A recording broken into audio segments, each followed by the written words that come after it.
నమస్తే అండి. వైఎస్ఆర్ జిల్లా కేశిరెడ్డి నాయన ఆశ్రమంలో భవనాలు పడగొట్టడంపై హిందువుల మనోభావాలు దెబ్బతిన్నాయి.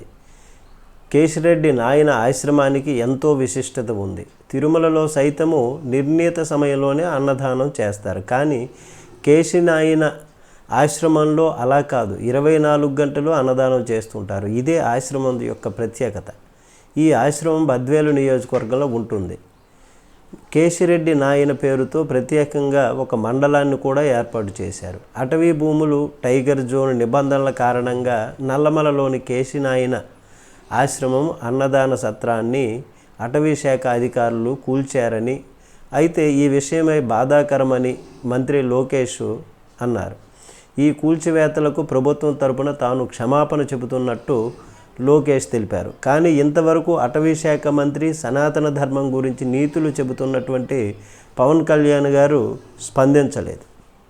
ఈ విషయమై ఆళ్లగడ్డ వైసీపీ నాయకుడు భూమా కిషోర్ రెడ్డి మీడియాతో మాట్లాడుతూ పవన్ కళ్యాణ్ను తీవ్రంగా తప్పుబట్టారు.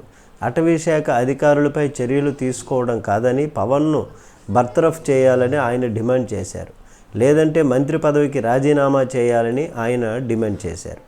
సనాతన ధర్మాన్ని పరిరక్షించడానికి ప్రత్యేకంగా యాక్ట్ తీసుకురావాలని తిరుపతి వేదికగా నీతులు వల్లించినటువంటి పవన్ కళ్యాణ్ తనకు సంబంధించిన అటవీ శాఖ అధికారులు ఎంతో విశిష్టత కలిగినటువంటి కేశిరెడ్డి నాయన ఆశ్రమం అన్నదాన భవనాలను కూల్చడం తెలియదా అని నిలదీశారు. భక్తుల నమ్మకాలు, విశ్వాసాలతో ముడిపడినటువంటి సున్నిత అంశాలని పవన్ కళ్యాణ్ అసలు పట్టించుకోకపోవడం హిందువుల ఆగ్రహానికి గురి చేస్తోంది.